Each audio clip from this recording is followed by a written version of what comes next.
Welcome to Bunnyfish Crafts. I'm your host Heather, known as Bunnyfish on Ravelry, Instagram, and YouTube. Today is Monday, the 15th of February, 2016, and this is episode 168. I survived Valentine's Day. Grab some sticks and string and come sit with me. How's your week?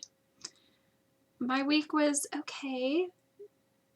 There were 2 snow days last week, which drove me a little crazy. But the days that Gabriel did have school, he did really well, so that was exciting. And I am on my 3rd day off in a row, which is weird. It's my last day off for a week. It's just been really weird having that many days off in a row, but we did use our time well. We ran a whole bunch of errands on Saturday, including getting new stuff for new shirt for work, and we got a new mattress which will be delivered later this month, which I'm so excited about because the one that we have is awful. And what else? I got a bouquet of candy for Valentine's Day, which was awesome. And we got a Roku because Steve used to work for the cable company, so we got cable for free, but now that we have to pay for cable, we're kind of like, I don't think so. So Netflix it is, and the Roku does that, and also his friend has a Plex server. I'm not 100% sure what that is, but it gives us access to a lot of movies, so there's that also. Anyway, yeah, that was my week. I feel like there was something else that I wanted to say, but I can't remember what. The Tube Sock Along is going on. People are participating. That is exciting. I am participating. Also exciting. And I almost have a finished object for that knit along. I'm going to show it to you right now. It's almost a finished object. Could be a finished object, but it's not. So these are Gabriel's Christmas socks. And I had him try them on last night because I was debating whether to put on 10 more rounds or 40 more rounds. But he decided that they were long enough. So I put on 10 more rounds, and he knows that he's not getting these until Christmas. Because I said, okay, even if I finish these right now, you still can't wear them until Christmas. He was like, I know, Mom. But anyway, these are his socks, and they have a little, what's that called? A tabby style toe? Is that what it's called? I think it's called tabby. T-A-B-I. It's got the progressive ribbing pattern, the one where it starts on the outside edge, not the one where it goes 7, 3, 1. And why this is almost a finished object is yesterday I decided I was going to do 10 rounds still to do the 2x2 all the way across, because you can see right here there's 6 knit stitches, so it's going to be 2x2 all the way around, and I just haven't done that yet. I did the first setup change round, so I have 9 rounds to go, and then the bind off, and these will be finished. So next week, finished tube sock, but the yarn that I'm using is Color Me Twisted in the Where's the Kaboom colorway, and for the toe, I used Pagewood Farm Denali sock in Marine Girl. And I'm thinking that, okay, so these are Ninja Turtle socks, but there's clearly a color missing from Ninja Turtles, and that's the purple. So I'm thinking I'm going to do the bind off in purple, just find a scrap and just do the bind off in purple. That way I don't have to break into a huge skein of yarn or really worry about it. I think I have a scrap somewhere that's purple that will work. Those are my thoughts. We'll see if I actually do that next week. And the pattern that I'm using is my own. Pattern, recipe, whatever you want to call it. So yeah, those are almost finished. And other people have been finishing tube socks and chattering a little bit. Not a ton. There's not a ton of chatter, but there's a little bit, which is good. And that goes through the end of March. So there's plenty of time, even if it only went through February, there would be plenty of time to kick out a pair of small human socks. But it's until the end of March, so that's plenty of time to make socks, and the prize will be a skein of yarn that I don't have handy, but it's very pretty. It was donated by Christina, and every finished pair counts as an entry, and works in progress are allowed as long as they were 50% or less completed by February 1st. So finished objects, I do have one that's actually finished. This is the Picora Yarns, the Superwash Merino in the one-of-a-kind colorway. So this is what it looks like. It is washed and dried and all finished plying, heavy barber pulling. There are very few places, as you can see, where the colors lined up, which is nice. I did this as a fractal spin, and I spun it all on one bobbin. And then I turned it into a center pole ball and plied from the inside and outside. And I was going for a worsted. It's a little heavier than a worsted.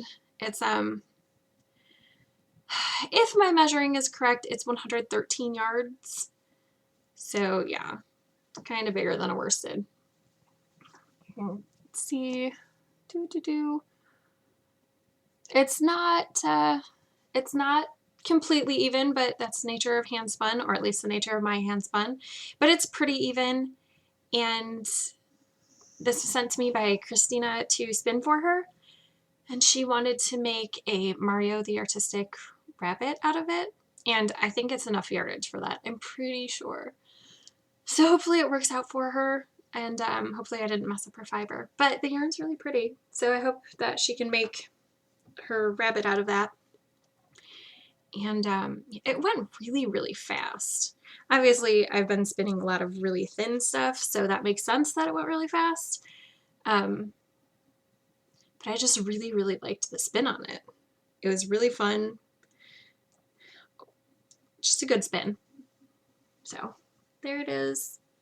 And it's lovely. I just have to take photos and put it in Ravelry and then package it up and send it off hopefully tomorrow. I was going to do it today, and then I was like, oh wait, President's Day, there's no mail today. So what have I been working on other than that spinning that I finished? I'll show you this first. I'm going to show you some yarn.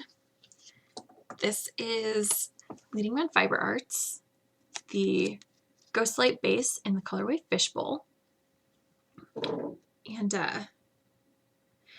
this is what my cake of yarn looks like. Do you know what that means? You know what that means when cakes of yarn have all that yarn wrapped around them? I'm pulling from the outside. So normally you would see the lovely little diamond pattern from the yarn. Well, yesterday I was at Knit Group and I was working on the Len Jerry by Sarah Burkhart Abrams, and I was knitting away on it, and I looked at it and I was like, oh no. Oh, tell me that that's not true. And Claire was there and she said, what's wrong? I said, I think that about a repeat ago I made a mistake. And so I set it down for a minute and I was like, let me work on something else. So I pulled out Gabriel's tube socks and I did a few rounds on that. And then I picked it up again and I said, yep, that is definitely a mistake. So what I've been doing on the shawl is working half a repeat a day. Like that's my quota knitting, as it were, because I want this shawl to be finished. It is a sample for Leading Men Fiber Arts, and show season has already started or is starting up very soon. It would be good for them to have their booth sample. So I'm trying to make sure that I work on it every day and get a pretty substantial chunk of knitting done on it. Well, since I work half a repeat a day, that means that I put it down in the middle of a repeat every other day. And one day when I picked it up, I wasn't mindful of whether I was starting on the first half or the second half of the repeat, and I started on the incorrect one. So yesterday at knitting, after I worked a few rounds on the tube sock, I looked at it again and I was like, yeah, I definitely messed up here. Okay, this is going in timeout until I get home because I haven't been using lifelines, and I probably will continue not to use them because the pattern is not so difficult that I make a lot of mistakes. That was just a completely not paying attention type mistake.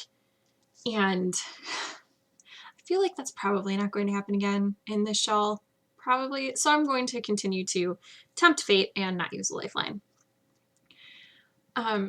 So I came home and Skyped with some friends, and I was like, look what I did. Commiserate in my misery. And they said, oh no, that's horrible. Because, the pattern is really, really lovely. But whenever anything bad happens with a knitting pattern, you tell your friends. So they're like, it'll be okay. And I was like, okay, I'm just going to leave it for today and podcast about it, and then I'll rip it out tomorrow after I podcast. And then about 10 minutes later, it was picking at me. I was like, okay, I'm going to rip it out tonight, so tomorrow it'll be fine and I can just go. And they were like, okay, good. That's what you should do. After I was definitely sure that there was a mistake, and I showed my friends the two spaces where you could really see the mistake. So I wove in a size 2 knitting needle. The pattern's knit on US 3s, which is 3.25. I wove in a size 2 knitting needle as best I could as a lifeline so that I could just knit off of it instead of trying to then slip the stitches from a piece of waste yarn to my knitting needle. And then I ripped out 10 rows and just quick zoom, zoom, zoom, wrap, wrap, wrap. So then I was getting down toward where I had made the mistake, and I was like, okay, I'm going to tink the rest of the rows back because it's lace. So there were yarn overs that when I was just zoom, zoom ripping, those got lost, and yeah, it was a lot. It was a full repeat's worth. I think I actually ripped back 2 rows extra than a repeat just to be safe, to make sure I had all the stitches how they needed to be. And then I didn't stop there. I didn't stop at the ripping. I was like, you know what? I'm going to want it set up because when I pulled out the needles, all of my stitch markers came out.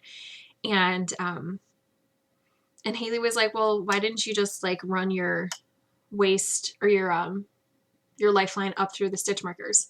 Because the stitch markers shift twice during the pattern repeat. So I knit 1 row across, making sure that it was all correct and putting my stitch markers in where they went. And I made it to the end of the row with no problems. So here we go. Here is where I am on the Lingerie. All of my stitch markers are back in. I am pretty sure that I worked the appropriate row yesterday based on stitch counts and how things were lining up. So I'm pretty sure, and if not, I will only have to tink back a couple rows because it should be immediately clear once I start working on it today, whether or not I did the correct thing. But there's my stitch marker. So that's where I was last week. And it doesn't look like a ton of progress because I had to rip out about a third of my progress last night. I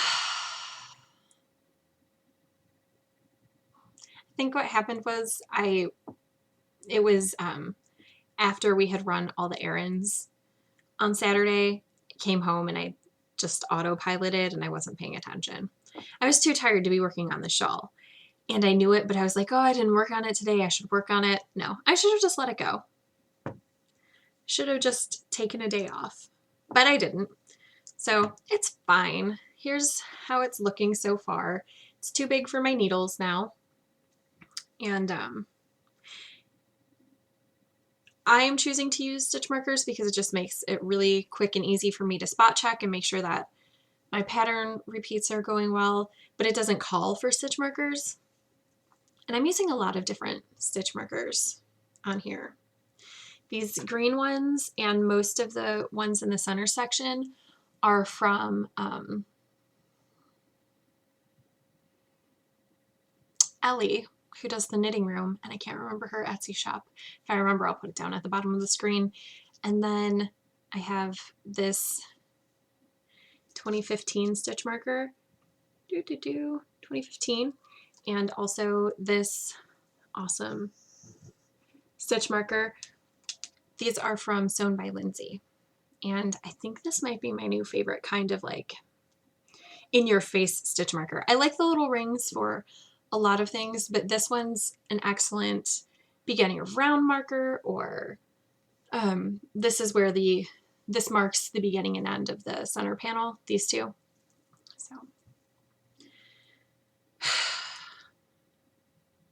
So nose to the grindstone on this, but making sure that I'm in the right spot.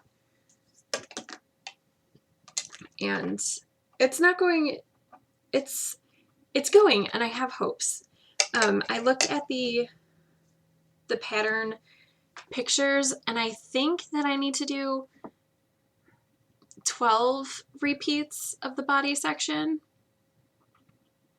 I think I was telling you last week that it's done by weight, but it looked like the designer did 12 repeats on the body section, and I am on repeat 8. No, on repeat 7. So I'm getting there. Of course, I'm going to do it by weight, but the closer I get to 12, the closer I'm like, yes!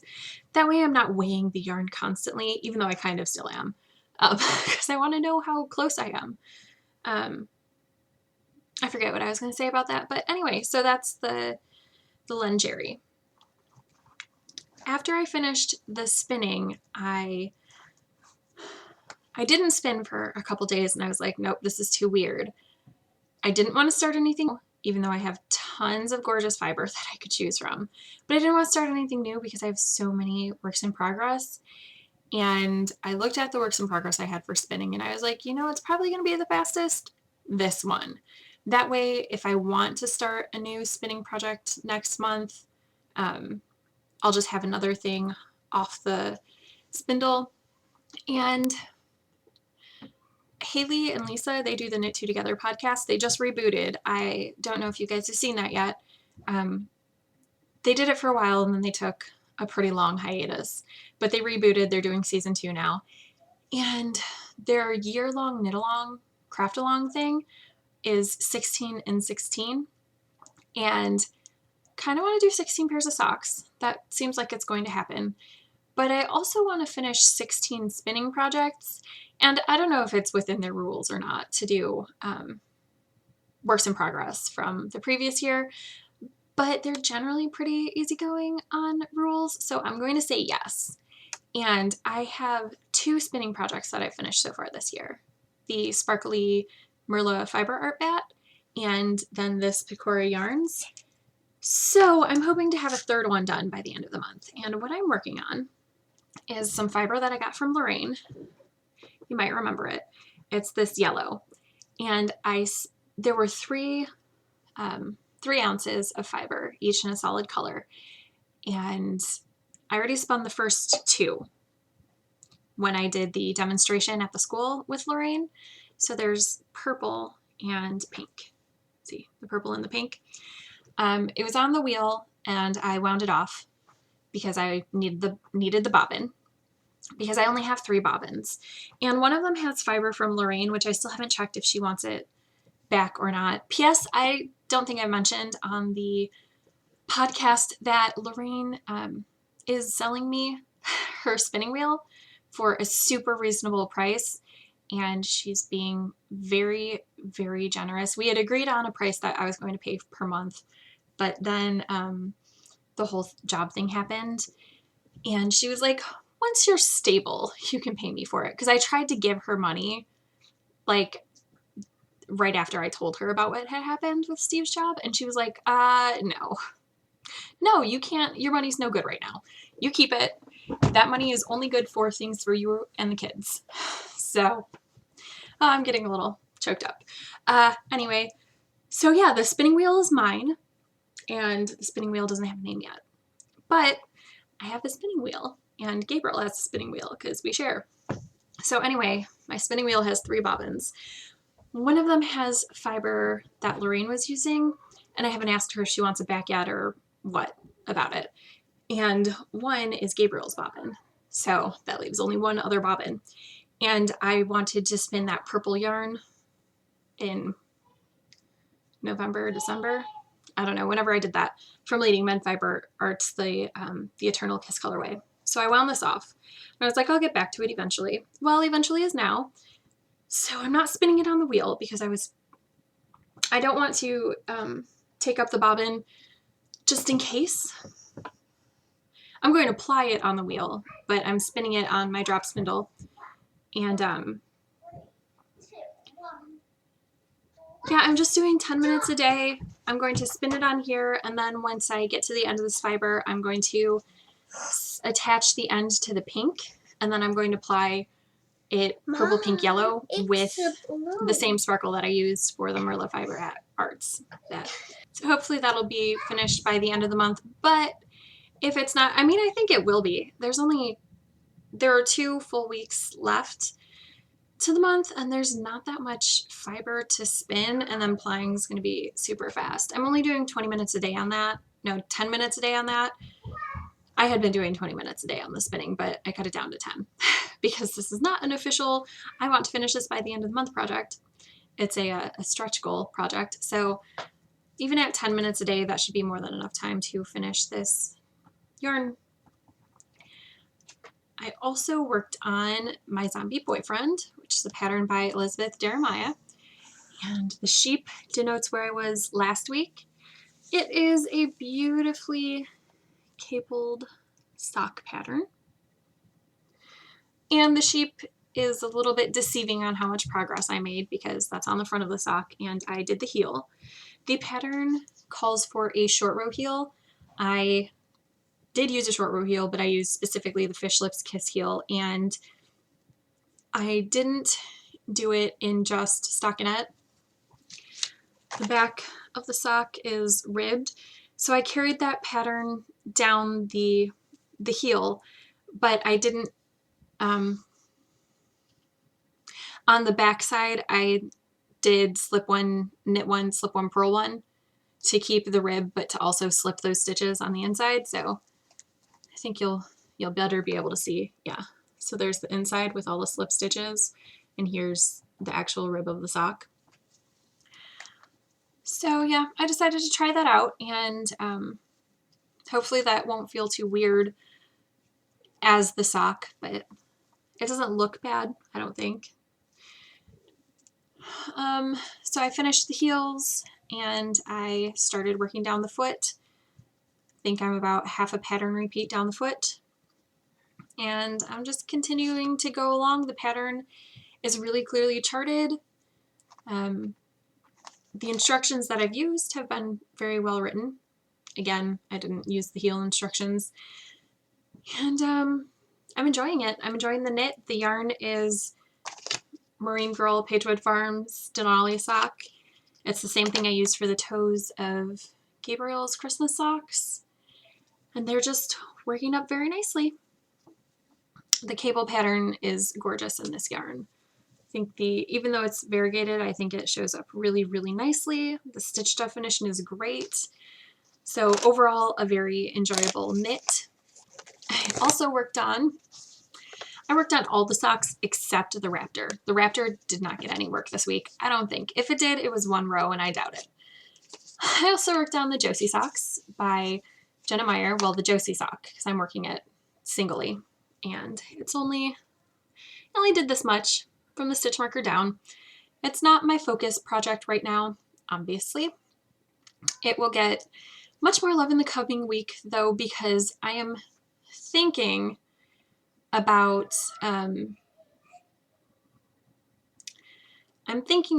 finishing out this repeat and then putting this sock on the needles that I am currently using for the tube socks once those are finished, and then knitting the second sock up to the same point on DPNs and then just doing them 2 at a time.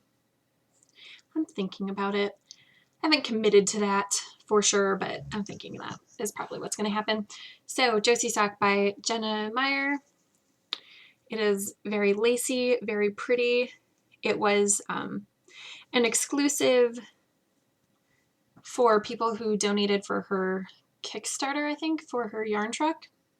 That sounds correct. Which I did, and I also test knit the pattern. So it's really very pretty. It's not showing up, but it'll show up really nicely once it's finished and blocked and stuff.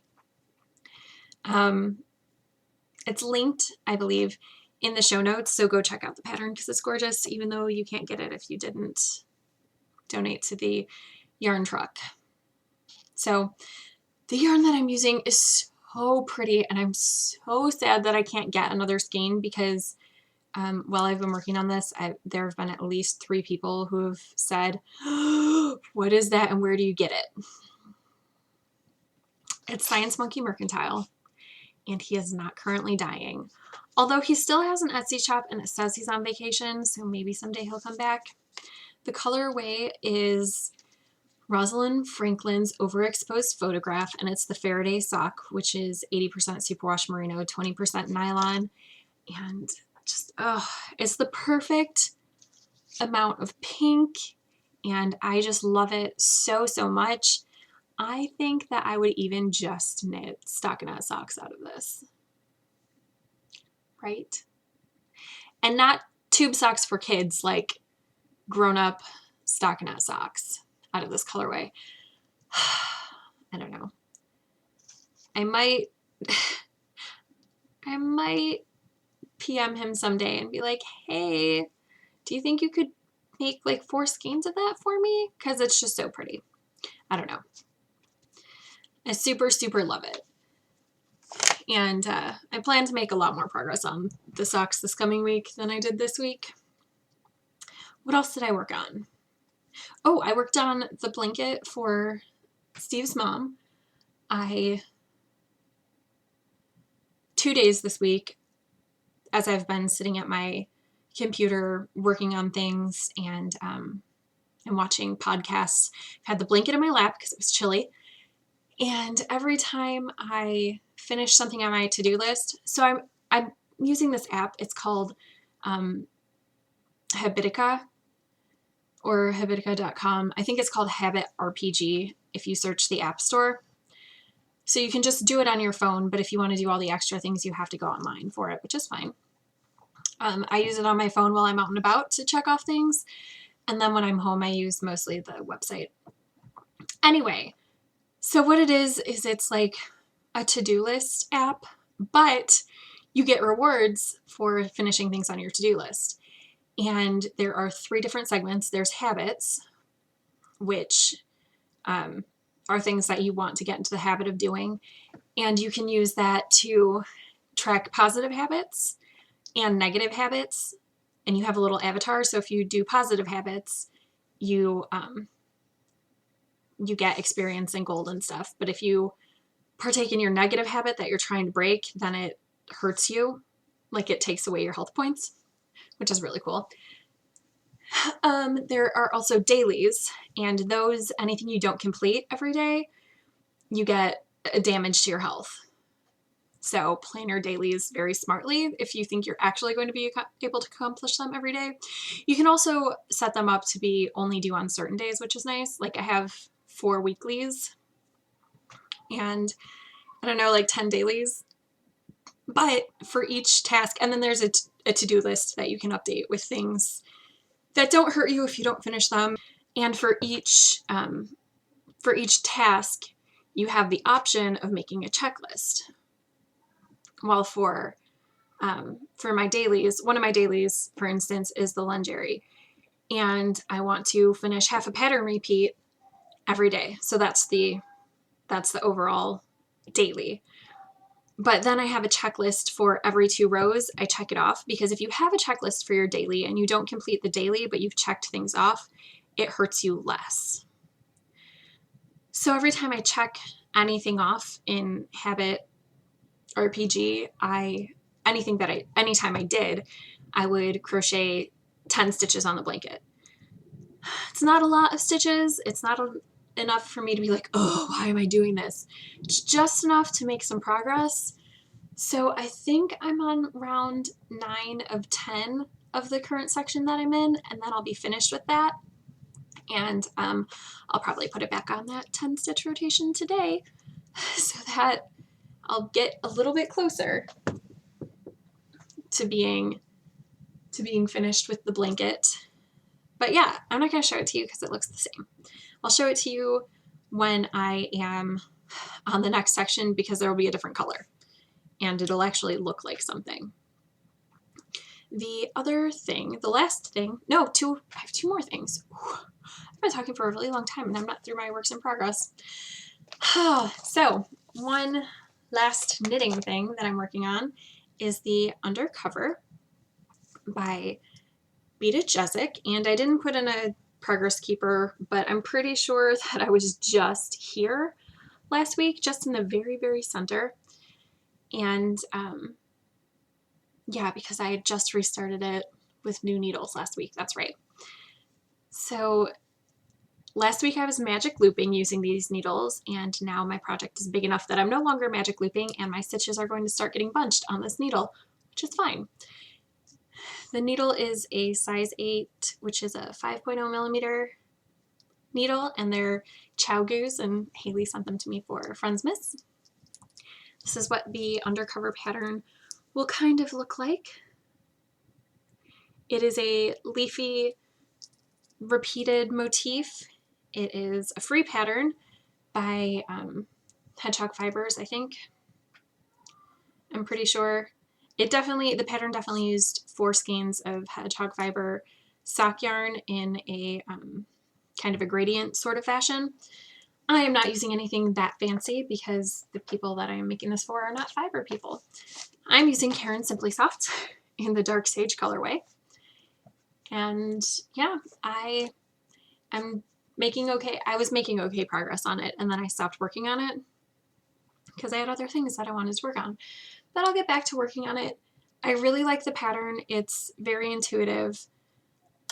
It's it's a really good pattern, and I think that it might be my favorite baby blanket pattern. Normally, I don't knit baby blankets because that's way too much work. I normally crochet them because it goes so much faster, but I really, really like this knitting pattern. We'll see how I feel about it once I've actually made a blanket using it, because then I might be like, no, never again, only crocheting. But right now I'm enjoying it. And the last thing that I worked on, my last work in progress, is this Care Bear cross stitch. And it's actually starting to look like something now.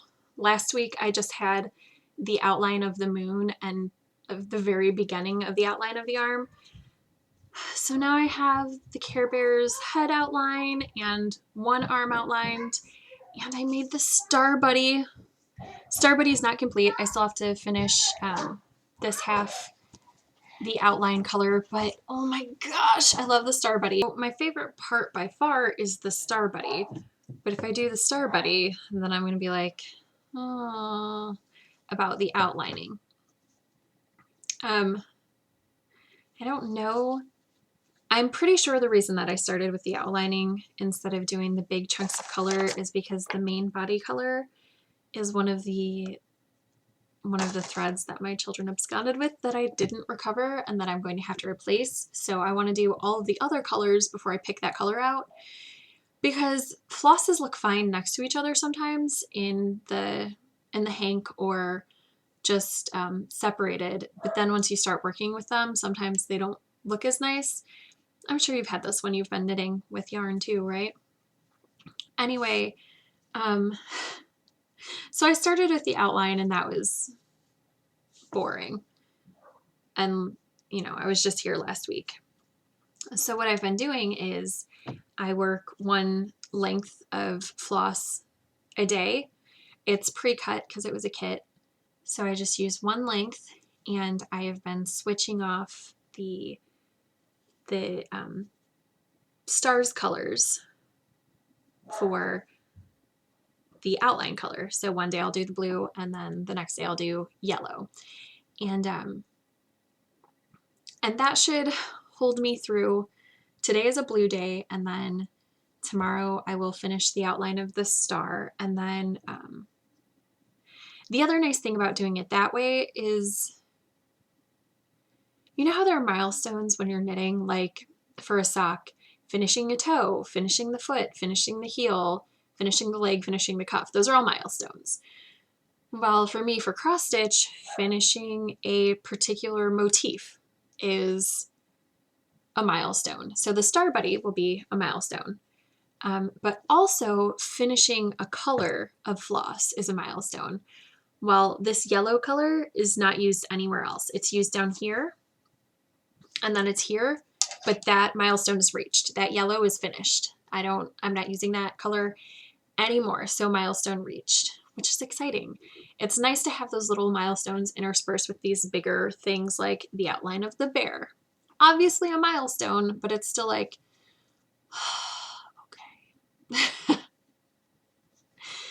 okay. Yeah. So I'm making progress. I hope you guys don't mind seeing the cross stitch. I mean, this is Bunnyfish crafts. It's not Bunnyfish knits or crochets or whatever.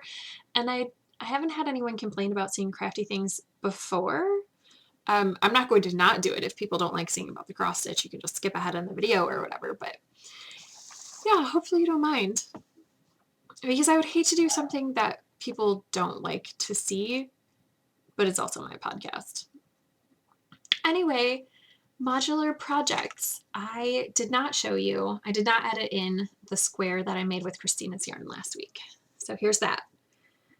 And then square number 61 is Knit Picks Stroll in the Make Believe colorway. And I have used this colorway in at least 2 different projects. Socks I made for my sister. What were they? Suggestive message socks. Yes, from the Subversive Socks book. And I used them in a test knit of a shawl that I did for Josh Ricks a long time ago. It's the one that has the intarsia lace panel on one side and the garter stitch on the other, fractured, I think is what it's called. And then I used that Make Believe in a hexapuff, and I used it for square number 17 on my mitered square blanket, which grows by 1 square a week, and will be for me eventually someday. If I could ever get my act together with the hexapuffs, I could knit more than 1 square a week, but I have rules.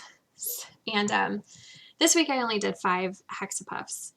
So I did one with yarn from Christina. I had that Make Believe. I have 2 that are made using ZK yarns. I believe they're from the ZK. And then I made a celebratory puff because I finished the spinning project. I had every intention yesterday of catching up on all the puffs that I was supposed to make during the week. Every intention. When I got home from knitting, that was what I was going to do. I was going to watch movies with the kids and work on that. And I did watch movies with the kids. And I did knit 1 hexapuff. But mostly I spent my time fixing the lungerie or getting it ready to be set up for today, however you want to say it. So that was a little disheartening, and that's why I only have 5 hexapuffs instead of 8 or whatever I was going to have. I think 8, but maybe 9 because I may have had some to make up from before. I don't know. I have a couple new things. They are patterns. One was actually gifted to me last week, but I forgot to write it in my show notes, so I didn't mention it. Haley gifted me the Mental Block socks by Becky Green. And then the other are the Key to Her Heart socks by Lisa Tomko. She had a promotion yesterday for the socks for free for Valentine's Day. They're no longer free. You have to pay for them, but they're really cute socks. The heart motif is super cute, and I'm thinking about, depending on the stitch count for the hearts, I might use that motif on Mara's Christmas socks. That's my thoughts. I am reading a new book, but first, where did I put the one that I had been reading? Oh, it fell on the floor. I finished reading Kushiel's Chosen. It took me 2 days to finish the last 50 pages. I finished it yesterday, and those were 2 days that I had off, so it's not like I didn't have the time. But do you guys get this, where when you're reading a book that you are really, really enjoying, when you get close to the end, you just kind of ration out the last several pages? Because once you finish it, it's going to be over. And I am not going to restart a book at the beginning right after I finish reading it. I don't usually reread books.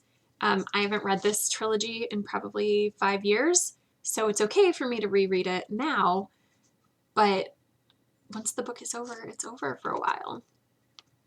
So I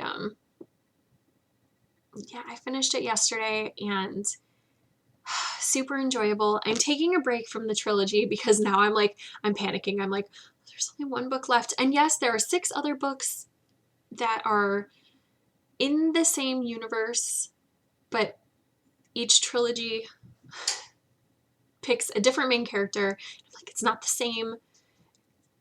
They're good, but they're not the same. So I'm taking a break from the trilogy so that the last book will last just that much longer, because I won't start it. The last book is called Kushiel's Avatar, and I'll be reading that soon, just not yet. Instead, what I'm reading is Written and Read by Anne Bishop. One of the other errands that we ran on Saturday was we went to the library, and I picked this up because Steve read it last week maybe on his Kindle app on his tablet, and I have a tablet somewhere. Steve borrowed it, and then he put it somewhere, and I don't know where it is, and I mostly use it when I go to the ZK. Otherwise, not so much. But I would rather have a book in hard copy than in digital copy. I don't know why. I just prefer it that way. So I got this from the library, and it's really, really enjoyable. I'm only 56 pages in, and I will try to keep spoilers to a minimum. But again, I'm only 56 pages in, so what can I tell you that you wouldn't find out very quickly anyway? It is a novel of the others. It's the first one, and the others are... they're called Terra Indigene, so they were here before humans, and there are were creatures, so their names are like first name, and then the first part of their last name is an animal, and then guard. So one of the main characters is Simon Wolfguard, so he turns into a wolf. So he's kind of like a werewolf thing, kind of. And the vampires are called Sanguinati. It's a different take on these supernatural creatures. And they live in the open, side by side with humans. But the others consider humans as a food source, basically a very smart food source that has cool inventions and stuff. So they allow them to live for that purpose. But overall they're a food source. The girl on the front, she is human. Her name is Meg, and she applies, this is a little bit of a spoiler, but again, it's for 56 pages. She applies to be a liaison, like this is first chapter information, between the others and humans.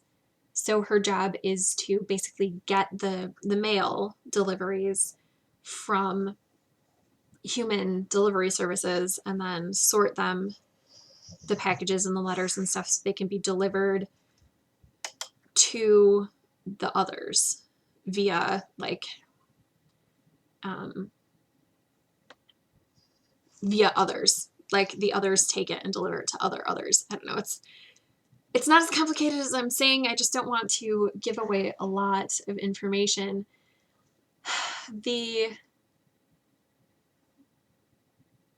So the others see humans as a food source, and this is totally going to be a spoiler thing. So if you don't want to hear it, I'm just going to go ahead and say, I hope you made something fantastic with your sticks and string, and I will see you next week. But if you are going to listen to this little spoiler piece about the others, I would not recommend.